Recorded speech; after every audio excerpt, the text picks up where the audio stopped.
صراط الذين أنعمت عليهم غير المغضوب عليهم ولا الضالين. Amin. Terlebih dahulu, saya ingin mengucapkan terima kasih kepada tuan-tuan dan puan-puan yang sudi bersama-sama dengan saya pada pagi ini bersama-sama mendengar perkongsian berkaitan nilai teras UMP yang kedua, teguh dalam mempertahankan. Amin. Terlebih dahulu, saya ingin mengucapkan terima kasih kepada tuan-tuan dan puan satu anugerah faktor-faktor ujian kesusahan dan kesenangan dalam kehidupan yang akan disampaikan oleh Dr. Muhammad Hilmi bin Mak Said, Dekan Pusat Sains Kemanusiaan UMP. Tanpa melengahkan masa lagi, saya dengan segala hormatnya mempersilakan Dr. Hilmi untuk membuat perkongsian. Dipersilakan. Terima kasih Khair Nur Ashikin. Alhamdulillah, boleh dengar suara saya tak, Nurul? Boleh? Okey, clear. Saya tak pakai dah earphone pasal clear. Kalau tak clear beritahu lah. Baik, Alhamdulillah, semua Alhamdulillah.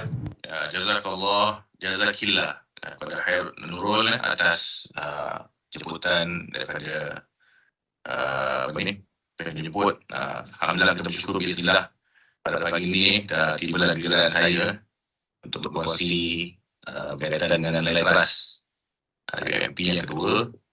Walaupun kadang-kadang dia tidaklah ikut betul-betul nilai teras tu cumanya konsep peringatan lah ataupun tazkirah yang diamanahkan pada saya kali ini untuk sama-sama lah kita berada di majlis ilmu.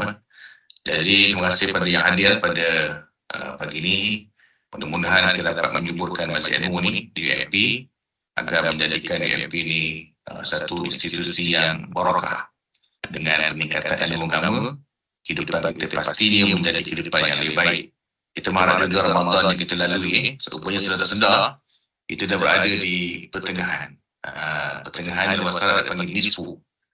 Dulu kita pernah dengar nisfu Syaban kan, dan kita sekarang berada di nisfu Ramadan. Jadi mudah-mudahan dengan 15 hari yang kita lalui hari ini, kita masih lagi istiqamah dalam melakukan ketaatan kepada Allah. Maknanya janganlah kita rasa lemah.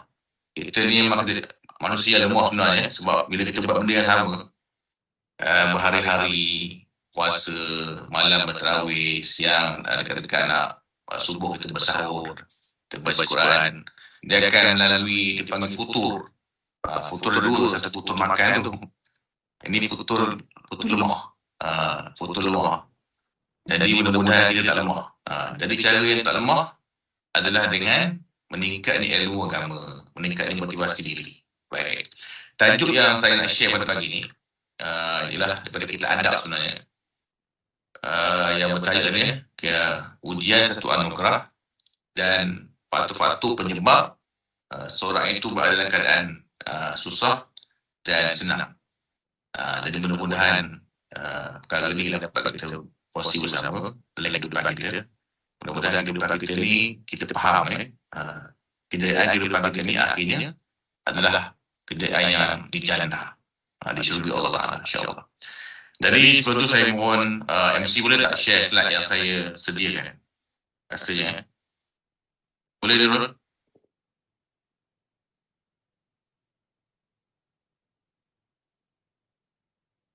Okey, besarkan dia.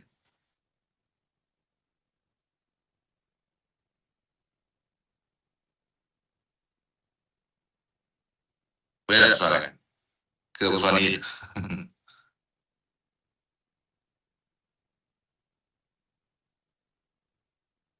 Okey, terima kasih. Baik jadi tajuk yang saya nak sampaikan pagi ini, ujian satu anugerah. Ujian satu anugerah. Faktor-faktor ujian kesusahan dan kesenangan dalam kehidupan. Ada dua perkara lah yang besarnya. Pertama nak beritahu bahawa apa je berlaku dalam kehidupan kita satu anugerah. Cumanya kelemahan kita ni, kenapa anugerah ni benda yang diberi dengan baik. Kadang-kadang benda-benda yang diuji dengan perkara yang kita tak baik, yang kita tak ingin, kita rasa bukan anugerah. Sedangkan apa sahaja datang dari Allah Ta'ala, itu yang terbaik. Itu yang terbaik. Jadi kita lah kena kuat untuk menghadapi. Baik. Yang kedua saya nak kongsi faktor-faktor ujian kesusahan. Apakah faktor-faktor yang menyebabkan kita ni berada dalam kesusahan menurut kacamata ulama? Supaya kita tidak berada dalam kesusahan selama-lamanya. Dan yang kedua cepat. Begini ya, saya tanya. Dengan soalan. Okey, sikit.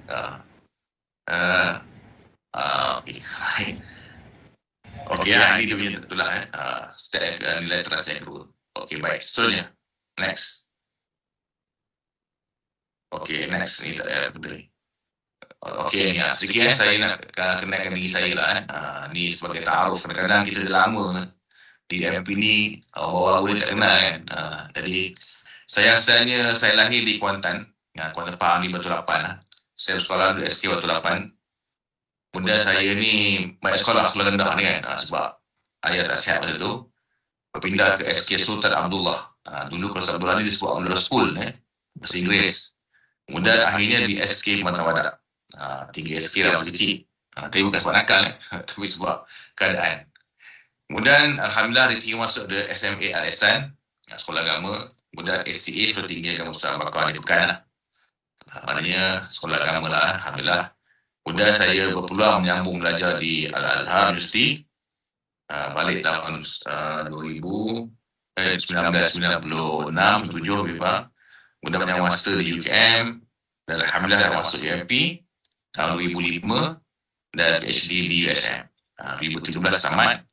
Dan sekarang ni saya Alhamdulillah dapat bakti pada masyarakat sebagai guru takmir, mu'ib dan jakim, juga panel akidah, syariah jaib, dan juga terlibat juga e-tutor. OUM ni lama dah sebenarnya rezeki. Dan juga saya untuk international saya terlibat dengan fatwa halal, panel fatwa halal Muslim Professional Japanese Association di Shinjuku, Tokyo, Japan. Inilah ringkasan dari saya lah, insyaAllah. Okay, next. Okay, terima kasih kepada yang hadir pada pagi ini. Jadi ini sedikit ada motivasi kata-kata ulama'. Ulama' mengatakan bahawa jadilah 3 golongan ini.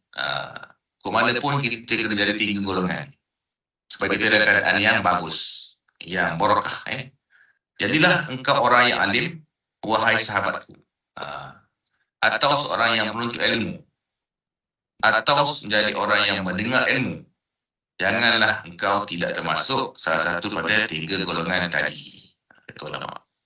Jadi sama ada kita jadi orang alim, kan? Orang alim ni dia menyampaikan salah satulah, atau orang yang berilmu lah. Memang kita kena ada ilmu untuk share. Yang kedua, kita sebagai penuntut ilmu, kan?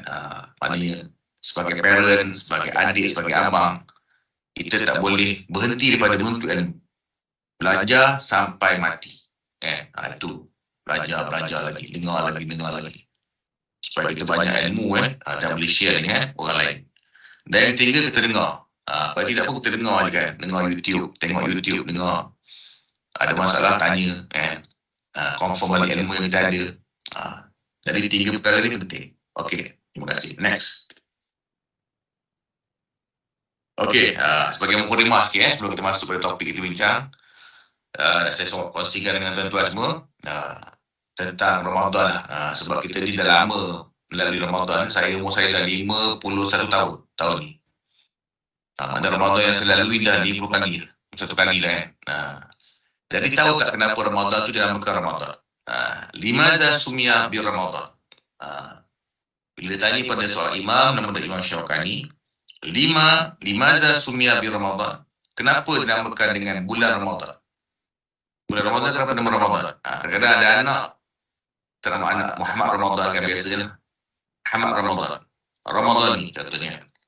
Waqila innama sumia Ramadan. Dikatakan kenapa nama Ramadan? Li'annahu yarmidu dzunub. Kerana dia menghanguskan dosa. Menghapuskan dosa. Ramadan ni menghapuskan dosa. Bulan penghapusan dosa. Ai yahriquha. Iaitu membakar dosa. Dosa dibakar. Maknanya tak dosa. Dengan apa dibakar? Bi'amali soleh. Bukan dengan api. Maknanya dengan amalan soleh. Jadi sebab itulah apa kerja buat kita dalam Ramadan ni, jangan tinggal amalan soleh. Sebab itulah ulama' nasihat kita, setiap kali pergi kerja, setiap kali sampai kereta di UMP, sebutlah Alhamdulillah. Syukuri Allah. Mula di rumah tadi dengan Bismillah. Bismillah tawakkaltu ala Allah, tinggal rumah kita tak. Masuk kereta, kita baca doa, naik kenderaan. Sahara hadza makunlah mukrim wa inna ila rabbina munqalibun. Start kereta sampai di MP, alhamdulillah. Nampak, bersyukur pada Allah. Walaupun kita pandai bawa kereta, walaupun kita pandai mengelak daripada berlakunya kemalangan, tapi ingat, yang menyelamatkan kita adalah Allah. Allah sebenarnya yang hakikatnya Allah bawa kita ke UMP dengan baik. Jadi ucapkanlah alhamdulillah. Kata ulama, ucapan alhamdulillah lebih sangat bernilai daripada apa yang kita dapat. Contohnya dapat sama sampai di UMP lah, dengan tidak ada cedera, dengan keadaan smooth jalan, dengan tak tension lagi ni. Sebenarnya ucapan alhamdulillah lebih berharga daripada itu. Boleh faham tak? Jadi penting di sini kita mengucap alhamdulillah sebagai tanda syukur. Kalau kita tak ucap, kemungkinan kita tidak syukur. Tapi ucapan syukur ni bukanlah disebut syukur. Saya ingat lagi pasal COVID dulu. Ada tak saya tanya seorang sahabat kita di IP ni. Saya kata, apakah tanda kita bersyukur sebenarnya? Dia kata, Ustaz, nama saya syukur. Saya hamba yang bersyukur. Tapi bukan syukur sini. Maksudnya, bukan sebab nama tu syukur. Syukur ni dua lah. Maknanya satu perlu disebut, yang kedua perlu diamalkan, ditunjukkan. Contohnya malam-malam, kenapa kita pergi sembahyang tarawih? Sebab kita hamba yang bersyukur. Sebab kita ikut apa yang Tuhan suruh, ulama suruh kan. Jadi kalau ada orang buka kedai tengah malam, kan, ataupun dia tinggal sembahyang tarawih, kan, sengaja tinggal tengah tarawih, kan, walaupun saudara itu sunat makat dia, kan, tapi barakah di situ, barakahnya kita ni pada amalan-amalan soleh yang kita buat. Jadi amalan soleh itulah yang bakar dosa-dosa kita di bulan Ramadan. Jadi mudah-mudahan kita teruskan di bulan Ramadan dengan amalan soleh tanpa kita rasa putus, lemah. Okay, next. Okay, sikit lagi. Ni beri mari. Qala salasun min akhlaqin nubuwah ta'jil al-iftar wa ta'khir as-suhur wa wad'u al-yamin 'ala al-shimal fi shalah. Baik. Dalam kitab Sahih Jami', kita hadis ada sabda Nabi yang bunyi 3 akhlak para nubuwah ataupun 3 akhlak kenabian. 3 akhlak. Jadi kita jaga ketiga ni. Yang pertama, ta'jil iftar, segera buka puasa. Walaupun kita sibuk macam mana pun, kita masak macam mana pun, bila azan tu memang terus kena buka. Itu yang paling baik. Bukanlah orang yang hebat, orang yang lambat-lambatkan buka kan. Kadang-kadang kita tak apalah, aku ni jangan tahan sikit. Awak tak tahan, buka dulu. No way. Ataupun ibu-ibu masak kan. Sekecil ni masak kan, mak kita masak dalam. Dia tak payah dia masak. Dah azan. Jadi itu bukan benda yang bagus. Yang bagus, terus futur. Terus kita betul-betul makan. Iftar. Yang kedua, ta'khir suhur. Kita melambatkan sahur. Okey, kenapa lambatkan sahur tu bagus? Satu, sebab dia sunnah Nabi. Sunnah Nabi. Bila kita buat sahur tu bukan kena makan nasi. Kan? Sahur tu kita bangun waktu tu. 5, 4:30 tu kan. Saya ucapkan terima kasih lah pada isteri-isteri. Maknanya, ataupun zaujah, maknanya biasanya perempuan lah, maknanya perempuan yang boleh bangun awal, menjadikan juadah untuk suami. Itu memang hebat lah. Itu ada kelebihan perempuan tu. Nah, itu semua dikira sebagai amalan soleh, pembakar dosa-dosa kita. Baik. Yang kedua, kenapa kita sahur? Yang kedua, sebab sahur itu barakah. Sahur itu ada keberkatan. Maksudnya kalau kita tinggal sahur sengaja, kita tak dapat keberkatan tu. Kita tak berkatan. Macam kita makan ni lah, makan tu berkat bila makan tu habis kan. Bila tak habis makan, tak berkat makanan tu. Sama juga sahur. Kita bangun, makan, waktu itu barakah. Sebab dia Nabi kita suruh berkat. Baik, betul dah antara faktor nanti kita bincang, antaranya data awal ke pejabat tu faktor yang bagus. Baik. Jadi kenapa sahur? Pertama dia sunnah Nabi, yang kedua dia adalah barakah. Itu dia. Yang ketiga barulah kata boleh tahan lah. Kalau kita lawak-lawakkan kita bersahur, tahanlah sikit kan untuk kita berjuang di siang hari lah, tak lapar sangat. Itu. Baik, yang ketiga, wawadul yamin ala shimal. Letakkan tangan kanan di tangan kiri ketika kita solat. Kita pegang ni.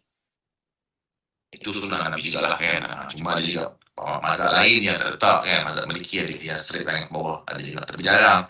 Majoriti tengok semua akan letak tangan ketika solat kan. Cuma ada letak di dada, ada letak antara dada dan pusat. Okey, habis mukadimah. Next, teruskan.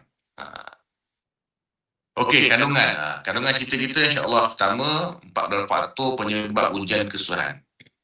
Kenapa orang susah? Ada beberapa faktor inilah yang menyebabkan dalam keadaan susah. Ataupun disebutlah dalam kitab tu, saya tak guna miskin sebenarnya, tapi dalam kitab tu sebut miskin. Miskin maknanya tidak dapat kehidupan yang sempurna lah. Ada 14 penyebab ni. Saya share studi saya sebenarnya benda ni kan, dengan asnaf juga. Saya sedang asnaf di kampung saya ni ada 100 orang asnaf lebih kurang.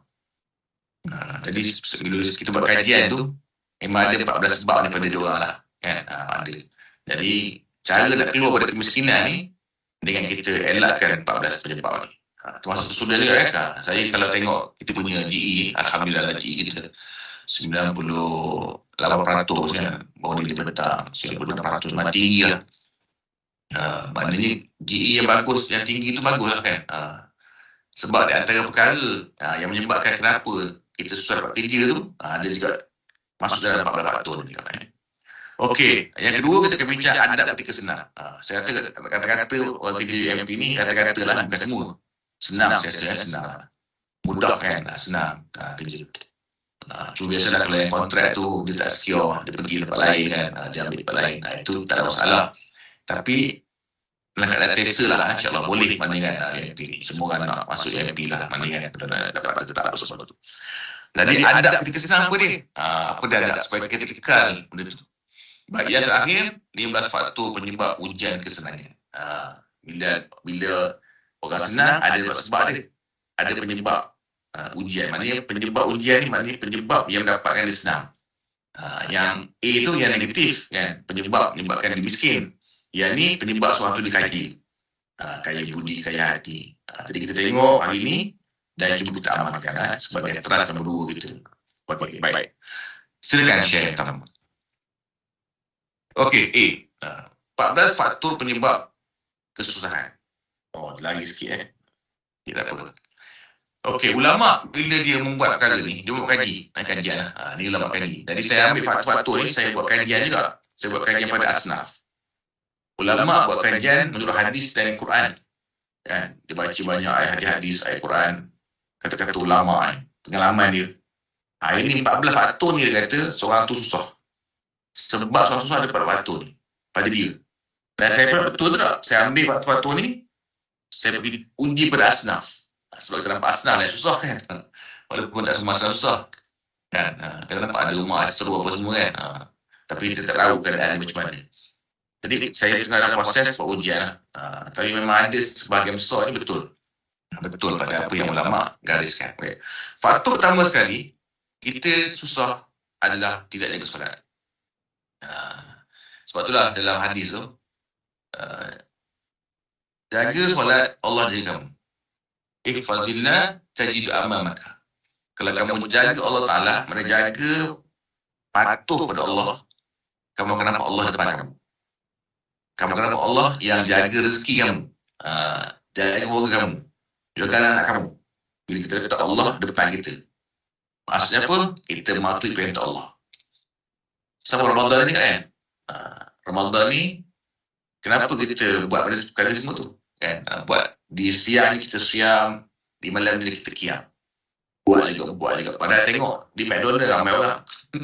Di East Coast Mall, saya ada tazkirah di tepian Putra kan. Tepian Putra tuan 4,000 satu hari bajet dia. Pun tak cukup juga buka puasa. Masa buka ramai. Masa Isyak Tarawih, kata Ustaz, dia pergi shopping Ustaz. Tu pasal East Coast Mall kan. TCM semua. Jadi ada lagi benda elemen kan. Elemen yang kita tidak syukur lah kepada Allah Ta'ala kan. Tak syukur, kita tak syukur. Walaupun dah kena COVID 2 tahun lah. Semalam pun Datuk Seri Tan Sri Indonesia sebut ada kluster baru pula kan, yang banyak kluster pendidikan, kluster taska. Tapi kita tak dapat pengajaran daripada tu kan. Yang aim utama ni solat. Kalau solat tu kat mana pun kena buat dengan baik. Sebab dia indikator pertama. Kalau kita berjaya solat, yang lain berjaya. Tapi kalau tak berjaya solat, tak jaga solat, Allah tak jaga rezeki kita. Allah tak bantu kita. Sebab solat elemen yang pertama yang kena perform yang baik. Saya dah tengok di masjid lah, masjid UMP. Saya rasa daripada 2005 sampai 2023 ni, bilangan tak ramai, itulah mana kan. Dosa, kadang-kadang Zuhur. Jadi maknanya ramai lagi kita ni tidak dapat kan, tak dapat maknanya perubahan lah segi orang kata apa tu, segi agama tu lah kan, segi solat tu lah, memilih solat di masjid kan, terutama Zuhur lah maknanya. Baik, yang kedua, terburu-buru keluar dari masjid selepas solat subuh. Ini kalau ada nak hantar anak, ada sebab-sebab tertentu tak apa, tapi memang tak ada apa-apa pun, sengaja je cepat nak keluar. Mana dia tak selesa tak, semayang keluar cepat. Kalau nak hantar anak tak apalah, kita ada hal, ada meeting tu, balik keluar tak apa. Ini ulama kata terburu-buru solat keluar dari masjid ni tidak ada apa-apa pun, macam kita semayang Zuhur lah. Mungkin ada meeting kan, kedua ada kelas, cepat tak apa. Boleh tak ada kelas, kita keluar juga, contohnya cepat juga. Jadi itu pun faktor kata ulama. Sebab apa? Sebab saya nampak bila dia tak selesa. Sebab itulah dalam ungkapan ulama, orang beriman ketika dalam masjid umpama ikan dalam laut kan. Maknanya dia relax, dia tenang di masjid. Tapi sebaliknya, kalau orang yang tidak beriman dia gelisah, macam burung dalam sangkar kan, gelisah je, tak boleh ajak kan. Kita ajak, jom kita jumpa kat masjid, kita bincang sikit, dia rasa gelisah, dia tak selesa dalam masjid. Ni kan, tercontoh mana itu. Yang kedua. Baik, yang ketiga, faktor penyebab kesusahan juga. Faktor penyebab kita ni berada dalam susah kan. Kenapa saya susah Ustaz? Tak senang-senang saya ni. Contohnya dah kerja, dah berusaha susah kan. Tidak membersihkan sarang laba-laba di rumah. Okay. Ini simbolik ni gini sebenarnya apa yang nak beritahu daripada sini, bila saya ambil ni, ekstrak benda ni dalam bentuk soal jawab, maknanya tidak menjaga kebersihan lah. Kan, tidak kemas, tidak menjaga kebersihan. Maknanya meninggalkan foto-foto di rumah tu biasa je. Kan, setengah orang tu biasa je foto tu kan. Kadang kita pergi rumah orang tengok kan, ibat nak dia tandas sekejap kan. Tengok masuk tandas, ya Allah kan, kejut tengok tandas macam tu ni. Setengah orang tu biasa benda tu. Tapi sebenarnya itu boleh faktor-faktor. Jadi bila kita buat kajian pada asnaf, tengok ada. Pada asnaf ni yang tak jaga kebersihan. Tak jaga kebersihan, tak suka benda bersih. Kadang-kadang jadi bersih ni, bersih tak selesa. Dia selesa tak bersih. Ada juga gitu. Jadi ulama gariskan yang ketiga ni supaya kita jadi orang yang bersih. Sebab tak bersih tu faktor-faktor penyebab kemiskinan ataupun kita dalam susah. Baik. Yang keempat, segera menyapu air di wajah dengan baju yang dipakai. Ini pun kita tengok keadaan, bukanlah umum. Segera menyapu air di wajah. Apa sebab dia? Kalau kita berada di Timur Tengah, saya belajar di Timur Tengah, memang lepas ambil uduk je, cepat sapu. Sebab sana musim kan, ataupun cuaca lain.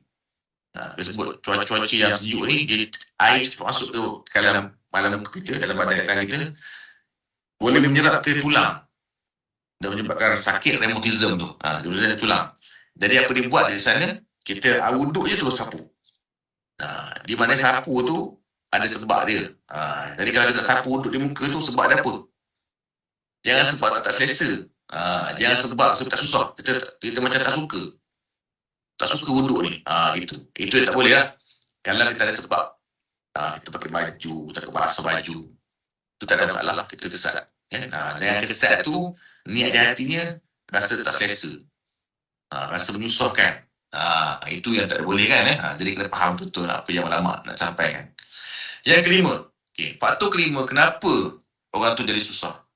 penyebab kesusahan dia makan dan minum dalam keadaan janabah.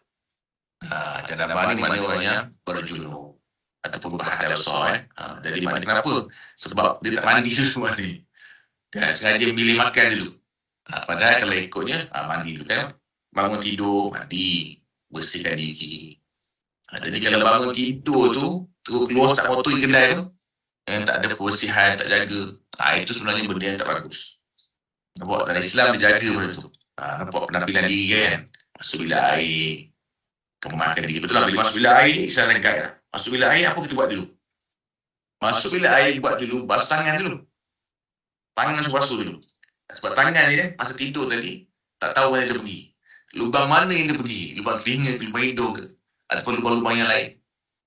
Jadi Islam kata basuh tangan dulu. Nampak? Lepas tu dah basuh tangan tu kan WHO suruh kan. Basuh tangan tu Islam basuh lama lah. Pakai sunnah basuh tangan tu. Nampak? Keindahan Islam kat situ kan. Nampak kita kena highlightkan benda tu. Basuh tangan, barulah berwuduk, buang kotoran semua. Barulah kita pergi keluar kan. Lagi mana-mana. Nampak? Dia tak nak, Islam tak nak umat dia dalam keadaan yang tidak kemas. Ataupun dalam keadaan yang tidak bagus kan. Segi penampilan diri.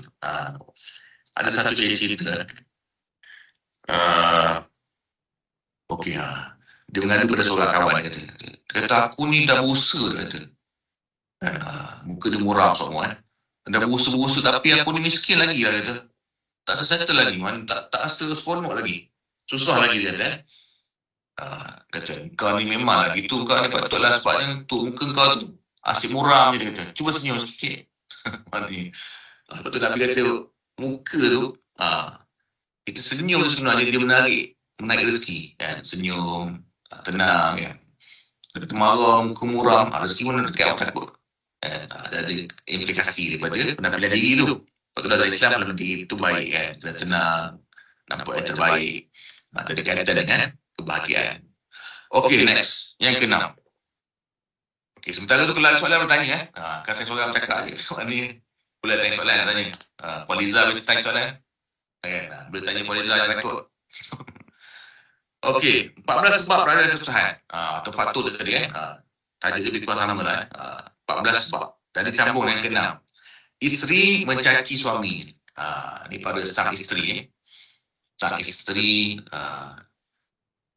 elakkanlah mencaci. Kan saya seorang cakap itu juga punca sebenarnya orang tu menjadi miskin, menjadi susah dalam kehidupan dia, tak bahagia sebab mulut penuh dengan cacian-cacian.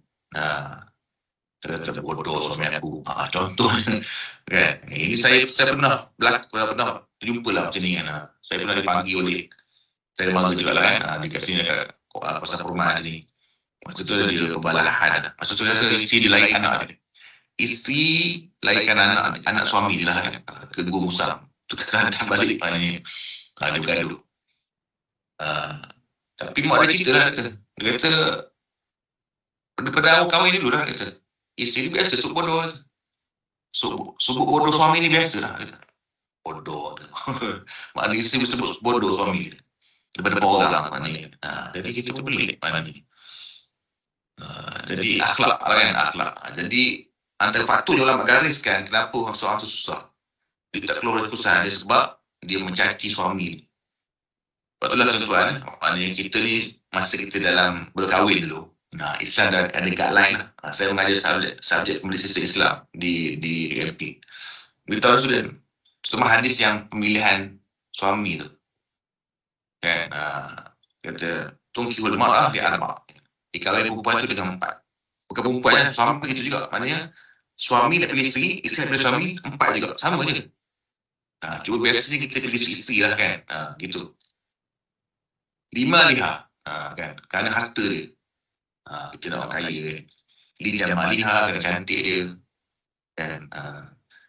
Dan juga, li hisab liha, keturunan dia. Tapi di ujung tu sebut fasbar bizati din. Maknanya pilihlah sebab agama. Tak dapat ialah saya kedua tangan kamu akan beruntung.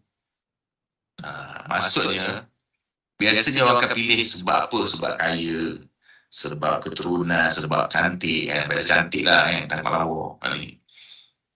Dan agama lah sekali orang letak kan, agama tu. Agama ni bukan dia ada agama, tidak, dia ilmu agama. Beragama ni maknanya berilmu agama lah. Maknanya kalau nak dikatakan orang yang mengaji, punca yang agama ni. Orang tu tak ada orang saya mengaji anak dia, gitu. Tak bahaya, sebab mulut. Sebab bila mulut dengan cacian-cacian, kita kena pilih sebab agama. Kita bodoh, sebenarnya ada yang belum pilih lah. Kita dah kahwin, tak kira, tak pilih lah. Ini yang sebelum, maknanya so anak kita lah. Pagi boleh, kalau ada yang belum kahwin lagi, yang dengar kita punya step ni, boleh lah kan, implement kan. Bukan ada sesuatu, kita punya step tak ada dia semua, apa yang berlaku tu, itu terbaik untuk kita. Jangan fikirlah. Cuma dia nak beritahu yang akan datang.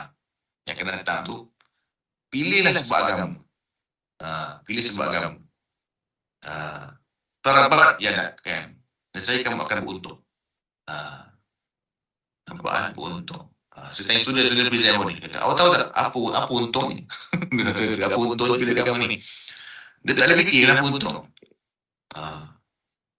Kata gini, untung tu sebab bila dia ilmu agama, kita tak perlu didik dia secara lebih komprehensif. Dan dia boleh bantu kita di anak-anak kita. Kan? Betul lah. Janganlah kita kata, contohnya kita tahu, pasangan kita ni sebelum kahwin, kita pilih. Ada dua pilihan, si A dengan si B. Contohnya, si A ni tak terima ngaji Quran. Tapi dia baik, bagus. Si B, baik dan pandai ngaji Quran. Di mana kita tak pilih? Contohnya itu kan.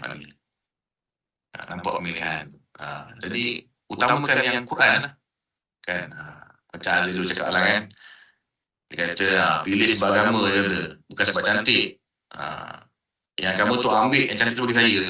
Itu kita gurau lah kan. Tidak kata gitu kan. Tapi nak beritahu pentingnya agama. Jadi gini, kalau kita pilih juga sebab cantik, Ustaz, saya beli apa dia apa? Saya pilih lah, sebab lawa. Kita tak beruntung satu, dan kita tak ikut apa yang Tuhan suruh. Apa yang Nabi suruh tak ikut. Apa yang implikasinya bila tak ikut apa yang Nabi suruh. Akan berlakulah benda-benda yang akan menguji kita dalam rumah tangga kita kan. Itu saya nampak itulah. Yang kedua tak nampak, kadang-kadang wali mujibir. Wali mujibir ni wali yang boleh paksa anak. Sekarang ni saya nampak orang pemilihan jodoh ni pulang pada anak je nak pilih. Kita lupa, dia ada dua wali mujibir. Wali mujibir ni wali yang boleh paksa anak. Dan paksa anak mengikut syarat lah, bukan paksa mengikut nafsu, tak boleh. Macam kata, okey saya nak awak kata kalung mesti kahwin juga dengan keturunan kita. Ini cuma alaman kalau yang side lah. Mesti side, mesti share. Walaupun tak semayang tak apa. Itu tak boleh. Tak boleh gitu. Sebab kita kena raja kita agama, syarat. Dia nak agama tu. Syarat tu bukan side, bukan tu. Kita terpaksa tu. Paksalah kacamata syarat. Tahu okey dia tahu dia ni dia ada pasangan dia. Tapi dia tahu pasangan dia tak baik, tak bagus. Kan? Kita kena cari yang lain lah maknanya. Sebab yang itulah. Baik, jadi kembali kepada cari suami ni maknanya janganlah mulut jaga. Sebab saya cerita bawah ni di dari bawah saya cerita lah. Antara dua faktor kenapa ramai kita masuk neraka. Antara faktor utamanya mulut lah. Mulut. Jadi istighfar banyak-banyak, minta Allah Ta'ala kawal mulut kita ni daripada keluar benda-benda yang tak baik. Yang ketiga, yang ketujuh, berdiri keadaan telanjang. Berdiri yang telanjang. Sengaja telanjang diri. Kalau terdesak, Allah Alam kan terdesak. Ini bukan mandi dan telanjang, berdiri dan telanjang. Dan bila air tu lain cerita lah. Banyak hukum. Ada kata pada autor pakai juga kain tutup juga aurat kita. Paling tidak pun aurat utama kan. Jangan telanjang maknanya. Chat is at the center of how you communicate in Microsoft Teams. Use it to stay connected, express yourself, and achieve more in today's hybrid workplace, whether you're in the office, at home, or on the go with the Teams mobile app. Plus, group chats, say if you need to ask questions on a project, and meeting chats, if you want to share thoughts with others while someone's presenting,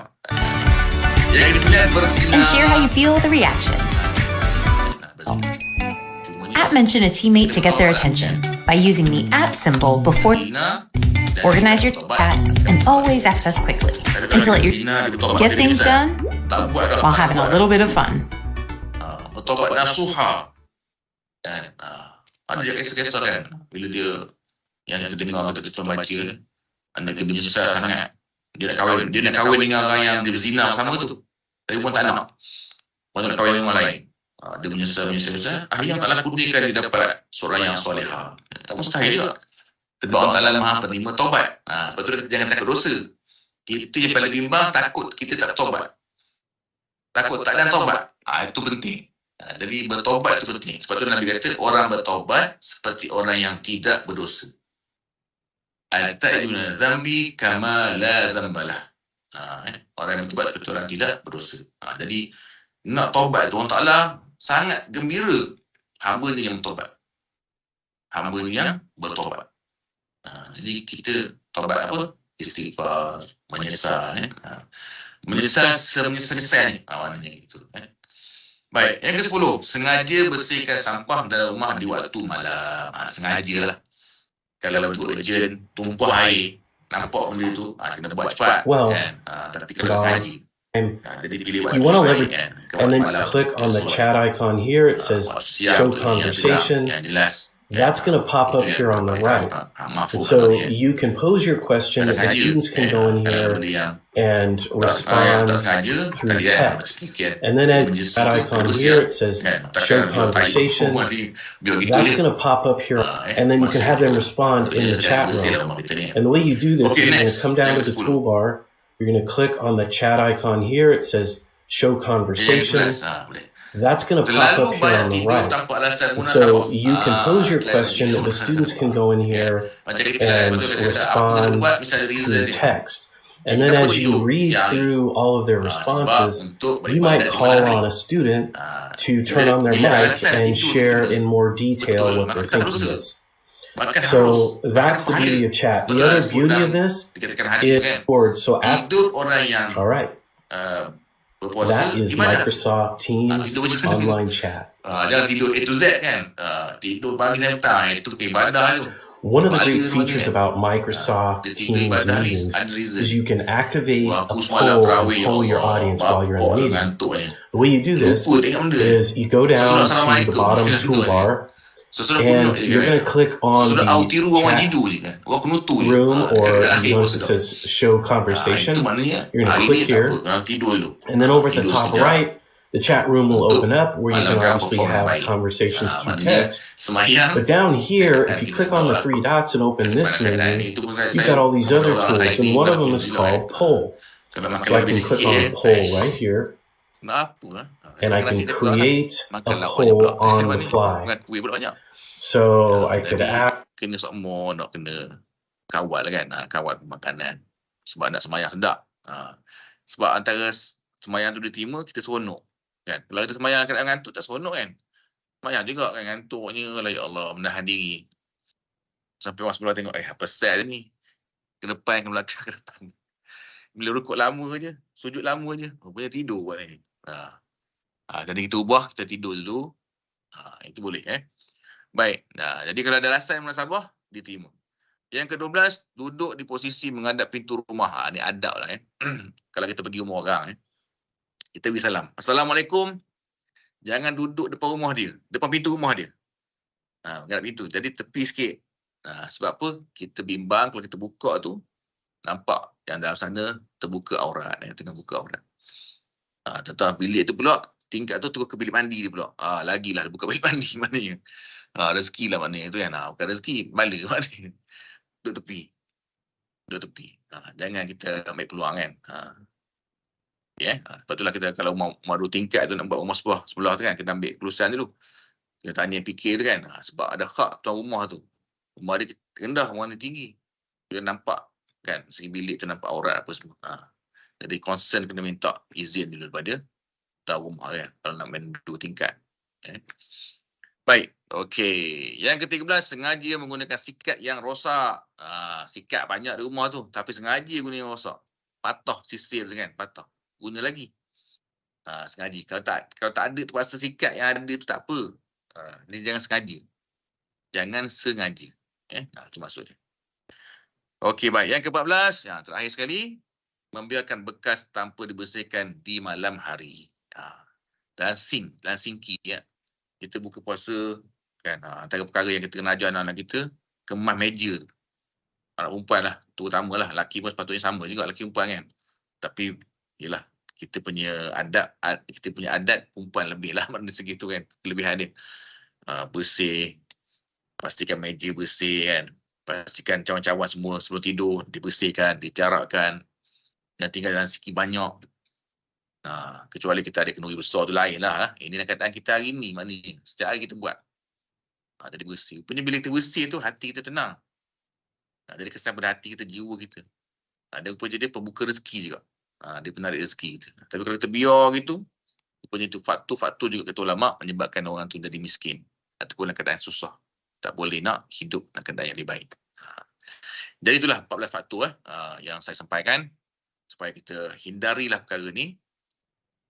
Yang boleh dikatakan ulama menyebabkan kita berada dalam keadaan susah ataupun kemiskinan. Okey, kita beralih pada yang ke B. Boleh silakan? Okey. B ni simple ya. Ada adab ketika senang. Kita alhamdulillah. Sekarang ni kita senang insya-Allah lah. Ataupun kita kata alhamdulillah lah kan. Mana alhamdulillah. Betul rezeki tu cukup kan? Cukup. Kita tak minta-minta ke orang kan. Alhamdulillah cukup. Okey, bila kita dah cukup rezeki kita apa cara kita, adab kita? Adab kita dia kata sentiasa bersyukur agar nikmat ditambah. Syukur tadi kan. Sampai UMP je sebab apa? Alhamdulillah. Ya Allah, aku hari ni berniat kerja kerana-Mu ya Allah. Aku niat kerja hari ni di UMP untuk rezeki anak aku, isteri aku. Isteri yang tercinta, anak yang tersayang. Agar mereka mendapat keberkatan. Rezeki yang halal. Halalan thayyibah. Ya, tapi ingat, halal tidak semestinya berkat. Berkat ni, dalam kita kerja seharian UMP tu, kita tak semayang lambat. Kita tak tinggal semayang sengaja. Kita tak mengumpat orang. Kita tak buat benda-benda yang menyebabkan pahala Ramadan kita hilang. Kita tak menyebabkan kita berdosa. Itu maksud dia. Keberkatan kan. Kata juruh kan. Juruh, okey, maknanya. Jadi, itulah sampai UMP je sebut Alhamdulillah. Kan? Minta Allah Ta'ala beri keberkatan. Baik. Okey, sentiasa bersyukur agar nikmat ditambah. Kenapa kena syukur? Sebab nikmat ditambah. Ada satu kisah. Nabi SAW satu hari dia jumpa dengan Muaz bin Jabal. Muaz bin Jabal ni anak murid dia. Muaz bin Jabal tu nak hantar di gubernur di Yaman. Apa Nabi pesan? Nabi kata kepada Muaz bin Jabal, wahai Muaz, bacalah, konsistenlah baca doa ini lepas semayang. Fidu berisalah. Maknanya setiap kali semayang, jangan lupa doa ni. Yang Muaz kata Nabi ajar dia. Maknanya kita semualah kan terlibat juga. Kita semua terlibat juga. Apa dia doa dia? Allahumma inni ala zikrika wa syukrika wa husni ibadatik. Maksudnya apa? Allahumma, ya Allah. A'inni, bantu aku. Ala zikrika, untuk ingat padamu. Wa syukrika, untuk syukur padamu. Dan untuk baiki amalan soleh aku. Nampak? 3 perkara yang Nabi suruh kita minta. Pertama, minta Allah bantu kita ingat dia. Rupanya kita ni tak ingat Allah Ta'ala. Kalau Allah Ta'ala tak bantu kita. Kan? Macam kita buat kereta lah. Sebab itulah kata-kata letakkan tasbih digital di dashboard anda. Nampak tasbih, kita akan berzikir. Subhanallah, subhanallah, subhanallah. Itu usaha kita. Usaha kita. Allah Ta'ala nampak idea tu kan. Allah Ta'ala beri idea. Yang kedua, syukur. Allah Ta'ala minta kita bersyukur pada dia. Minta bantu. Minta Allah Ta'ala ingatkan kita ni supaya kita bersyukur pada Allah. Bersyukur pada Allah. Nampak? Jadi rupanya kita ni takkan jadi bersyukur kalau bukan Allah yang bantu kita ingat. Padahal syukur tu kena. Kan? Sebab banyak nikmat Tuhan bagi ni. Banyak nikmat Tuhan bagi. Kadang-kadang tak nampak nikmat tu kan. Baik, yang ketiga bahawa amalan soleh tadi kan. Baiki amalan kita. Jadi penting kita bersyukur sebab nikmat akan bertambah kalau kita bersyukur. La in syakartum la azidannakum. Allah Ta'ala akan tambah lagi rezeki kita. Syukur tadi lah. Pergi solat bertarawih, pergi sembahyang jemaah. Itu semua tanda syukur. Baik, next. Yang kedua. Saya kena masa. Tadi saya kata boleh sikit lebih. Sebelah insyaAllah. Yang kedua, tidak merasakan diri mulia banding dengan fakir miskin. Ini kerana kekayaan tidak menunjukkan kemuliaannya di sisi Allah. Jangan kita rasa mulia. Kita Alhamdulillah Allah Ta'ala bagi kita ni kerja di UMP, majikan yang bagus. kan. Cukup je bulan ada gaji. Kalau yang geng-geng apa tu kan kontrak sama kita gaji kan. Yang tu lagi yang apa nama tu. Skim-skim tu lah skim-skim gaji bulan, gaji hari semaknanya. Dia pun dapat juga kan, mungkin lewat sikit seminggu tapi dapat juga gaji kan. Kita ni bukan mulia sebab gaji kita, bukan mulia sebab kita kerja UMP. Kita ni mulia si Allah Ta'ala sebab apa? Bertakwa. Jangan rasa kita ni hebat dengan orang miskin, dia miskin, tidak. Kita bersyukur pada Allah. Yang kedua, adab ketika senang, perbanyakkan sedekah buat fakir miskin dengan adab dalam situasi yang sembunyi. Ingat sedekah. Antara cara nak tahu indikator Ramadan kita diterima, siapa yang sentiasa bersedekah bulan Ramadan ni, bulan Syawal nanti buat juga lagi. Masuk je masjid, sedekah RM2, RM1. Esok bulan Syawal sama juga, RM1, RM2, sama je. Sebenarnya sedekah tu terapi. Dan sedekah tu juga Allah Ta'ala pulang pada kita balik. Kan? Apa yang kita nafkahkan, wa ma anfaqtu min khairin wa huwa yukhlifu. Wa ma anfaqtu min syai'in fa huwa yukhlifu. Apa yang kamu nafkahkan sesuatu tu kan Allah, maka Allah Ta'ala akan bagi balik. Dibalas balik. Tu ingat. Okay. Yang keempat, terlaju sikit. Seterusnya next, right? Okey, menjauhi sifat bakhil. Janganlah kita bakhil, jangan kedekut. Ada dua keadaan dia kata, kalau bakhil benda-benda yang macam zakat fitrah, itu hukum dia haram lah. Tapi kalau bakhil benda-benda yang macam sunat je, sedekah tadi, itu hukum dia katakan sebagai golongan yang tidak bersyukur. Kan? Mana yang kedekut. Mana ini perkara yang dicela. Tadi haram yang dicela. Jadi ada duit, pergilah sedekah. kena rajin memberi. Memberi walaupun sikit kan. Ittaqun nar wal bisyakin tamam. Nabi kata bersedekahlah kamu walaupun sikit, kerana apa? Untuk takuti azab api neraka. Sedekah yang sikit tu sebenarnya perlindungan daripada azab api neraka. Apatah lagi di Ramadan ni kan, Nabi Ramadan ni all out sedekah. Banyak sedekah. Jadi kita ikut Nabi, banyakkan sedekah di bulan Ramadan. Kalau kita naik Grab, lebihkan bagi upah. Kalau kita upah macam rumput, lebihkan mandi. Sebab Ramadan ni suruh lebih. Kan? Okay, next. Yang kelima. Pastikan sumber kewangan daripada yang halal. Ingat, pastikan yang halal dan baik. Kalau ada was-was, tinggalkan. Yang keenam, mengeluarkan zakat untuk fakir miskin tepat pada waktunya. Ada cukup haul, harta kita keluarlah zakat. Kalau zakat fitrah ni ada sebulan kan. Tapi kalau duit ni, bayar terus, jangan tunggu. Takutkan last minute terlupa. Kan? Terlupa. Zakat harta dah cukup, bagi. Kan? Okay, next. Okey, yang ketujuh, tidak menolak keadaan fakir miskin ketika malaikat datang menguji. Ni ada satu pengalaman. Allamah Habib Zain Ibrahim dia kata, Nabi Isa berkata, man radda sa'ilan khaiban la taghshal malaikah baitahu sab'a ayyam uqubatuhu lahu. Barang siapa yang menolak pengemis, datang pengemis di rumah dia minta sedikitlah sedekah kan. Minta, ustaz boleh tak bagi sikit. Kan?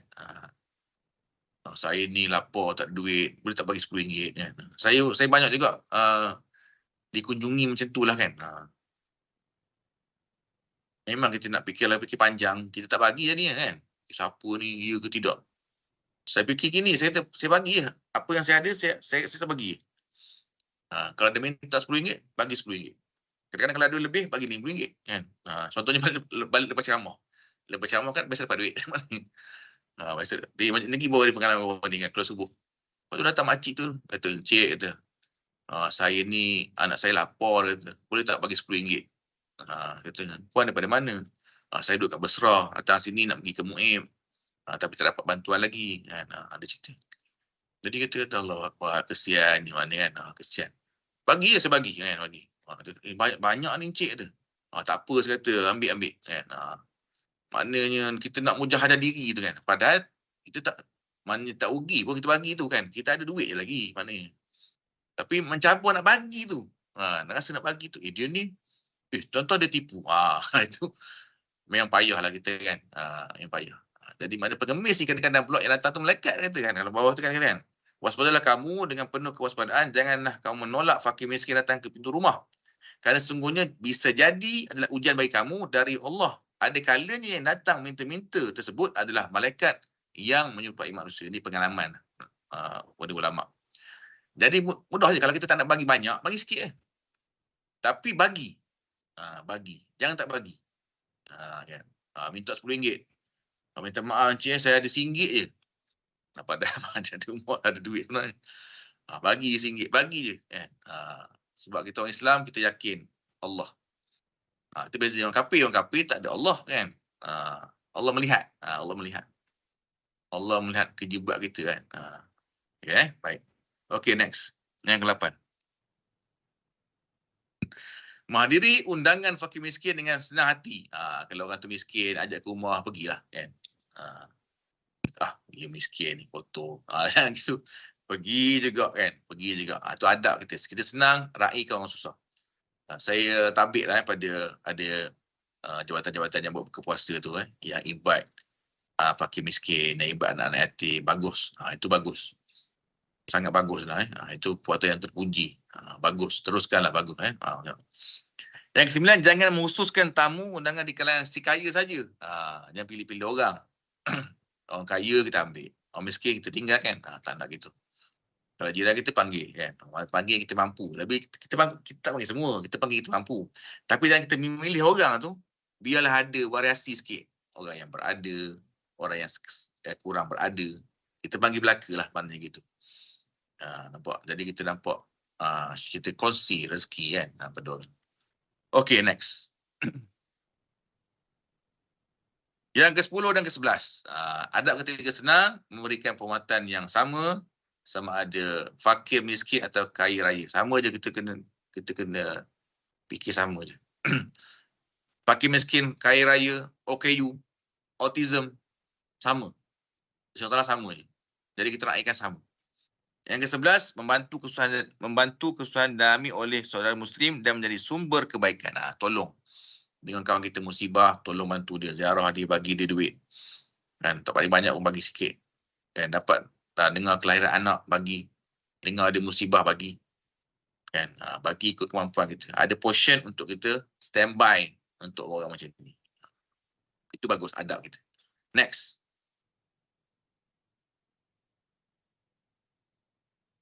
Okey, habis yang tu. Di last akhir sekali, saya sharekan 15 faktor penyebab orang tu senang ataupun kaya. Penyebab menjadi kaya. Ni seronok sikit lah. Penyebab menjadi kaya. Pertama sekali, bersedekah mengikut kemampuan. Bersedekahlah. Walaupun sikit, kalau boleh setiap hari. RM1. Ada seorang sahabat saya, dia sedekah banyak. Dia kata, Ustaz ni ada sikit ni. Kadang-kadang Ramadan bila Ramadan saya minta ke dia. Nak boleh nak demo tak kata. Ada ni iftar, ada aktiviti kita buat. Bagi. Lepas tu kata Prof ni bagi banyak ni. Terima kasih lah. Ustaz dia kata, jangan sebut lah. Saya tak nak ingat lah saya bagi berapa dia. Saya nak lupa benda tu. Dia nak lupa dah benda tu. Dia nak delete. Yang benda-benda baik ni nak delete dah. Maknanya tak nak rasa riak, bangga, tak nak. Seolah-olah baru pertama kali sedekah. Gitu maknanya dia tak nak. Itu maknanya itu dah meresap jiwa dah kan. Sedekah tu dia faham dah. Sedekah ni untuk dia. Untuk terapi jiwa dia. Untuk ketenangan dia, kebahagiaan dia. Dia yakin orang taklah bagi balik pada dia. Betul kan. Baik, yang kedua, solat dengan khusyuk, mengamalkan sunnah solat. Solat dengan khusyuk. Allahu Akbar, sembahyang dengan khusyuk. Hadir hati, ingat apa pergerakan kita, rukuk, sujud, kan? Tidak kita ingat belaka.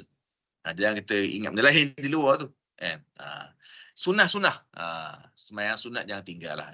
Sembahyang sunat. Saya nampak ada ramai lagi saya tengok. Kalau pergi ke surau tu, di masjid pun kita ramai dah orang yang faham ni bagus. Di baik saya nampak, alhamdulillah, majoriti dia faham dah. Sembahyang sunat, tindakan kita buat. Tapi kalau bagi kat surau apa tu, tengok ada lagi yang tak sembahyang sunat. Kan? Yelah, dia kadang-kadang ilmu tu lah kan. Padahal penyebab kita kaya dengan sunat ni. Kan? Amalan sunat ni. Jangan tinggal. Zikir semua tu. Yang ketiga, solat duha. Solat duha 4 rakaat ataupun 2 rakaat. Kan? Paling baik 4 rakaat lah. Kalau terdesak 2 rakaat. Kan? Tapi ingatlah, bukan sembahyang duha tu bagi rezeki, tidak. Sembahyang duha tu sunnah Nabi. Aku buat ni sunnah Nabi. Betulkan mindset kita, aku buat ni sunnah Nabi. Bukan sebab nak rezeki. Walaupun ulama kata, penarik rezeki melalui sembahyang duha. Pengalaman dia. Tapi kita kata, aku buat ni kerana Allah. Aku buat ni sunnah Nabi. Rezeki tak rezeki, nombor 2. Kan? Baik. Yang keempat, membaca surah Al-Waqiah pagi dan malam hari. Ni kalau boleh weekend kan. Perempuan anak, lepas sembahyang subuh berjemaah. Macam saya kadang-kadang ada kuliah juga, payah juga kadang nak pergi kan. Nak buat anak ni. Tapi kalau yang tak ada, yang tak mengajar di masjid kan. Apa kata weekend subuh berjemaah, hari Ahad subuh berjemaah. Lepas berjemaah tu, minta suami jadi imam. Kalau ada anak yang tahfiz atau anak yang sekolah agama yang boleh mengaji dengan baik walaupun tak sekolah agama tapi dia boleh mengaji dengan baik, jadi imam. Lepas tu kita kumpul keluarga baca surah Waqiah. Kan baca. Jadi itu bagus maknanya kan. Kita dapat eratkan hubungan kita. Lepas tu meeting keluarga sikit yang tanya anak macam mana apa ini apa kan. Itu benda yang rasa sangat manis kan. Kenangan manis maknanya kumpul gathering keluarga kita. Baik, yang kelima, hadir awal ke masjid untuk solat berjemaah. Datanglah awal ke masjid. Macam tengok. Kalau tarawih ni ramai. Isyak, pukul 8 dah ada orang dah. 8.10 ada ramai orang kan. Nampak awal. Semua datang awal. Jadi, benda tu kena kekalkan di waktu Syawal nanti. Datang awal. Walaupun tarawih dah tak ada. Datang juga awal ke masjid. Okey, next Nurul. Silakan. Yang keenam, solat sunat fajar dan sunat witir di rumah. Solat sunat fajar ni mana sembahyang sekarang rumah dekat, sembahyang sunat di rumah dan pergi ke masjid, ke surau. Kalau dekat orang lelaki lah, perempuan tak ada masalah. Perempuan tempat sembahyang di rumah. Kalau dia boleh ikut suami lagi bagus kan. Sunat witir, nampak? Witir jangan tinggal. Alhamdulillah Ramadan ni, witir semua kita tak ada masalah kan. Kita pair witir dengan tarawih. Tapi ingat malam raya. Malam raya saya rasa, saya yakin orang tak ramai dah ke masjid dan ramai orang tinggal semua witir malam raya. Padahal witir dah tak ada. Tarawih tak ada. Witir pun tak ada juga. Salah tu. Witir masih ada. Sebab itulah witir ni boleh buat lepas main sunat Isyak di malam raya. Buat kalau kita jadi malas pagi-pagi. Kan? Baik. Yang ketujuh, berusaha menulis dengan tulisan dengan bagus. Berusaha menulis. Menulis ni bagus sebenarnya. Walaupun kita ni bukan penulis. Saya bukan lecturer nak nulis. Tidak. Di rumah pun boleh menulis. Hari ni tulis dalam diary kan. Hari ni apa berlaku. Tulis tulisan yang bagus, yang baik. Berusaha menulis dengan tulisan yang bagus. Tulisan tu kena cantik kan, tak cakayam maknanya kan. Dan cerita tulisan tu cerita yang bagus. Kan boleh share kan. Ataupun dalam Facebook, kita menaik dalam Facebook, kita share dengan orang. Jangan share masalah rumah tangga. Share doa, share pengalaman yang baik kan. Okay. Yang ke-8, murah dengan senyuman. Senyum sedekah. Ingat, di akhirat nanti kita akan dapat satu buku amalan, buku amalan. Sekecil-kecil pahala dalam buku tu adalah senyum. Senyum di wajah saudaranya. Senyum di wajah isteri, suami, anak-anak. Tercatat dalam buku amalan kita. Benda yang paling kecil tercatat. Jadi pastikan senyum kerana Allah. Yang ke-9, memulai kerja dia pagi hari. Ni penting. Tapi itulah, bukan semua orang dapat datang pagi kan. Kalau yang hantar nak sekolah pagi-pagi dapat UMP. Memang tempat kerja kita ni yang paling bagus datang pagi. Barakah tu. Tapi terpulang lah kadang-kadang kita ada anak. Hantar anak sekolah dulu lambat datang. Tak ada masalah bagi saya. Tapi kalau kita ada peluang datang pagi, datanglah pagi. Sebab dia lain. Dia kata, fil bukur barakah. Pada pagi tu ada keberkatan. Ditambah keberkatan pula. Pada orang yang berpagi-pagi. Yang ke-10, menyapu halaman hadapan rumah. Ini pun maknanya apa tu, dia penyebab kesenangan tu mana bersih lah kan. Menyapu halaman hadapan rumah tu. Halaman kita tu sentiasa bersih. Pokok-pokok segar ni masih panas ni kan. Pagi keluar, balik kang, kena seram ke bunga. Kan? Kenapa nak segarkan bunga tu? Kan? Rupanya sebab bunga pahala juga kan, buat pahala. Itu yang payah nak. Kalau saya suruh anak-anak kita lah kan. Petang-petang tu saya kata tak payah duduk dalam bilik. Pergi keluar tu, selesai seram-seram bunga tu. Tidur juga kan. Susah maknanya, payah. Dalam kita buat juga. Kita kena buat. Dalam masa kita didik dia kan. Sebenarnya terapi jiwa kita tu. Jadi bunga-bunga yang segar tu, yang tak layu tu pun, ada juga faktor bawakan kita dalam keadaan bahagia. Itu pun senang. Okay. Next. 5 lagi. Next slide. Okay. Habis ni last.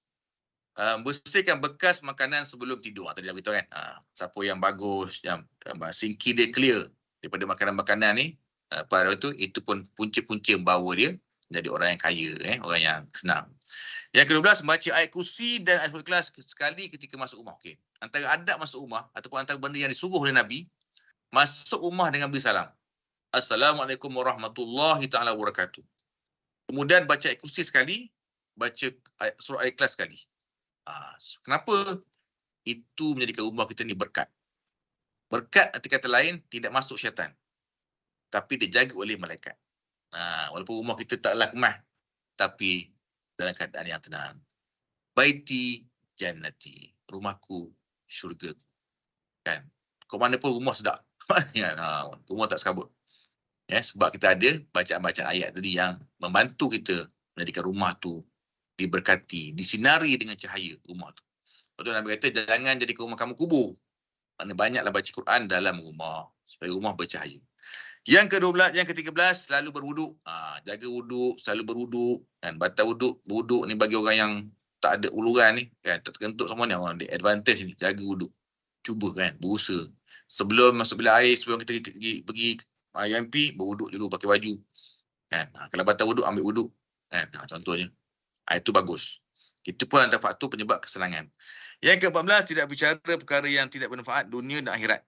Tidak cakap benda-benda yang tidak bermanfaat. Apa yang cakap bermanfaat. Manfaat ni kadang-kadang kita buat joke je. Tapi bermanfaat. Joke tu bermanfaat apa? Kita dapat mengeratkan hubungan silaturahim.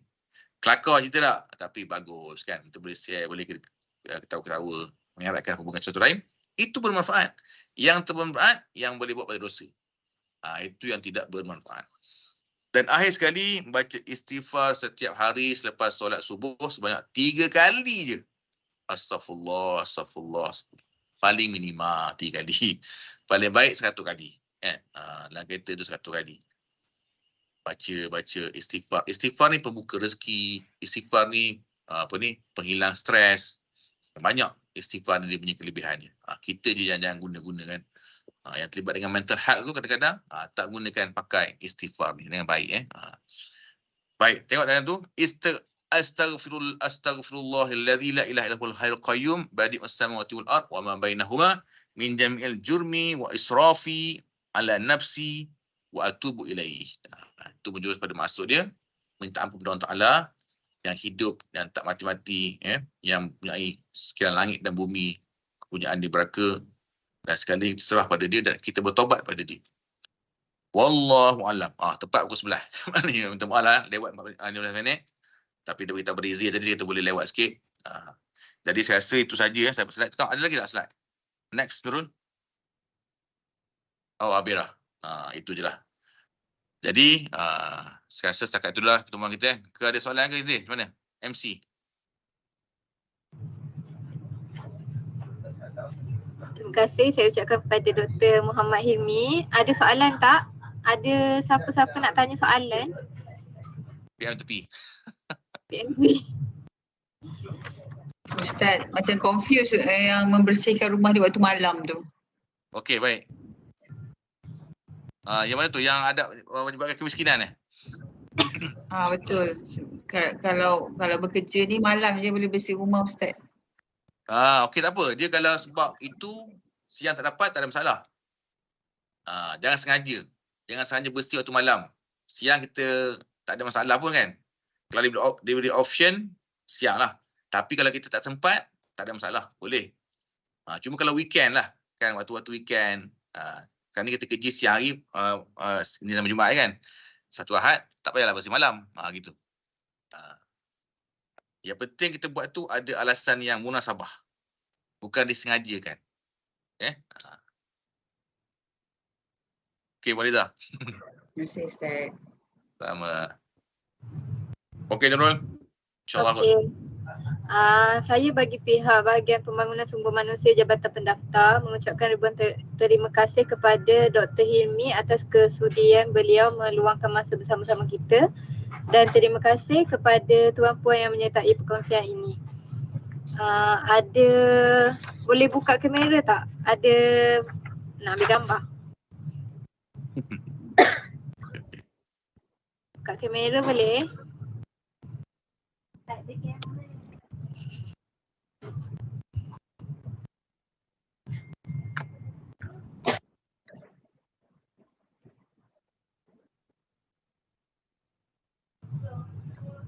Okey, satu. Okey. Okey belum.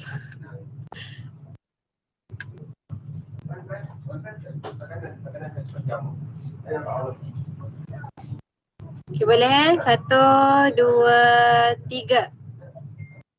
Sekali lagi. Sekejap. 1, 2, 3. Okey, terima kasih. Sama-sama. Assalamualaikum. Cik Latif. Oh, hebat dia.